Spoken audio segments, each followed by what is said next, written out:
Little girl found. My name is Callie. I got taken by the man when I was 4. I'm 10 now and got out 5 weeks ago. Everyone keeps asking me if he did anything to me, if he hurt or touched me. I tell them, he tried. Ripley wouldn't let him. He got me when I went to the playground with my sister, Annie. Annie was 13 then, and I thought she was a grown-up. Mommy had made her promise to watch me the whole time. She just kept saying yes, yes, yes, but I knew she wasn't really listening. She talked the same way when I tried to tell her about my day at preschool. When we got to the playground, I ran straight for the slide. I looked back and saw Annie on her phone. I waved and went down. We were there for a while. I played on everything at least 100 times. After a while, I was tired and wanted to go home. I went back to where Annie had been sitting, but she was gone. 2 weeks after my escape, Annie, teary-eyed, told me that she had met a boy from school and had decided to get a quick ice cream with him. She called herself stupid and selfish. She said she should have known better. Not knowing where she was, I started calling and looking around. I was scared, but mostly mad. I decided that I'd get her back by walking home by myself. I was a big kid, I knew the way. I bravely started my journey home. I did okay for the first block. But I got turned around somewhere, and ended up in a part of the neighborhood I'd never been before. At that point, I really was scared. Where was home? Where were my mommies? I was about to start crying when a man came up behind me. I recognized him, sort of. Mommy and Mommy used to talk about him when they thought I wasn't around. They called him a homosobe, or something. I had thought it was a compliment. It was a funny sounding word. He asked me if I had lost my mommy. I said yes, and that I wasn't allowed to talk to strangers. He laughed. He insisted that he was no stranger, he knew my mommies. He told me that if I came inside his house, he would make me a peanut butter and jelly and call my mommies. I was tired and hungry, but something didn't feel right. But he kept insisting. It was getting colder. All I was wearing was my Spider-Man shirt, jeans and my favorite purple jacket, and I didn't know what else to do. So I agreed and followed him inside. The second the front door was closed and locked, he picked me up roughly by the waist, threw his hand over my mouth, and took me through his house to a huge, steel door hidden behind a curtain. I was terrified, and tried escaping while he typed on a keypad. He was too strong. The second he opened the door, I smelled something like rotting meat. He took his hand away from my mouth to get a better grip on my waist. Then he threw me into the room. The floor was concrete, and I was knocked out. I came to a while later. There was no light source in the room, and I couldn't see. But I could hear and feel fine. I was lying on something soft, like a cat's fur. My head was fuzzy, and I tried to sit up. Something, an arm, pushed me, gently, back down. Try not to move. A voice came out of the darkness. It wasn't the man's voice. It was a woman's voice.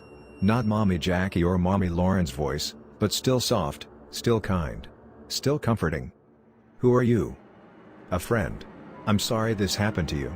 He has kept me here for years, but I never dreamed. Who is he? I don't know his name. But only a truly evil man would steal a child. What is your name? I'm Callie. I'm 4. What a lovely name. I wish I had a name as lovely as that. What is your name? Something too long and complicated for a human tongue. You may call me Ripley. Okay, Ripley. I'm hungry. Me too. He'll bring food before long. Why are you here? His grandfather found me in a faraway place a long time ago. He kept me prisoner because of my gift. I have been a family secret ever since. What kind of gift? I can see into the future.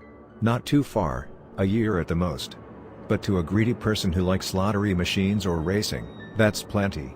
None of them have had to work a day in their lives because of me. They also try to use me to get rid of people they don't like. They think I eat humans. Do you? No. I kept them as safe as I could for as long as I could. But they were usually hurt or poisoned when they were kidnapped. They were almost always adults, and they were afraid of me. They wouldn't let me help them, and died. Are you a monster? In a way. Are you feeling any better? A doctor's appointment after my escape proved that I had suffered minor fractures from being thrown into the room. They healed, more or less, during my time there. Ripley never let me simply lay there. As soon as they stopped hurting and just became sore, she made me walk around the room, even do jumping jacks. I didn't see the man very often. The first time, When he realized I was still alive, he got a nasty smile and tried to come in. Ripley, I couldn't see her due to the light blinding me, wrapped herself around me and told him that if he ever tried to hurt me, she'd kill him. He was scared of her, and left right away. A minute later he came by with a plate of food, a bottle of water, and a bucket. After that, I only saw him when he brought food and replaced the bucket once a day. Ripley never let me look at him. She said he wasn't even worthy of my disdain, whatever that meant. I was scared and sad. But Ripley did everything she could to keep me busy. She told me the plots of Disney movies to come, she sang me every song she'd ever known, she even tried to teach me to read. We gave up on this. It's hard to learn to read when you can't even see your hand in front of your face. I was never happy, but I was never alone. A week before I escaped, Ripley woke me up. For the first time ever, she sounded scared. She had looked ahead and seen the man killing me so that no one would ever suspect him. She told me that, the next time he came, I had to sit in the corner of the room, covering my eyes and ears. She didn't tell me what she planned to do, she didn't need to. As he unlocked the door, she whispered in my ear that she loved me. Even with my ears covered, I heard his screams. I smelled something metallic, and was tempted to open my eyes. I didn't, and sat still for a long time. After a long time, I couldn't hear anything else. I called out for Ripley. No answer. Even though the light stung my eyes, I opened them slowly. Ripley was gone.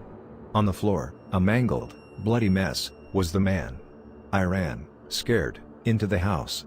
I ran for the front door, out into the street, and ran face first into an old woman walking her dog. I ended up with a lot of health problems as a result of my time there. Malnutrition, slowed development, bad eyesight, and a lot of others. I have to wear really thick glasses, take a variety of vitamins and supplements, walk with a limp, and can't go into direct sunlight without sunscreen and prescription sunglasses. My moms were so happy to see me again. Annie, in college then, came back and held me for an hour, crying and saying she was so sorry. Mom and Mom are still a little mad at her for what she did, even though I'm not. I think she knows.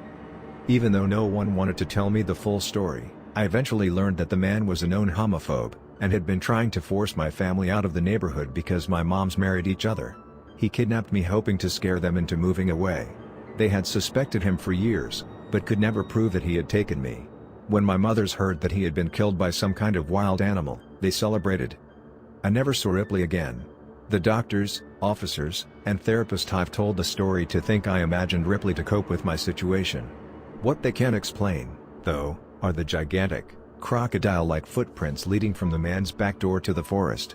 Or that I knew details about movies that had come out while I was locked up. Or how, my first night home, I looked out of my bedroom window, and saw a monster waving back at me.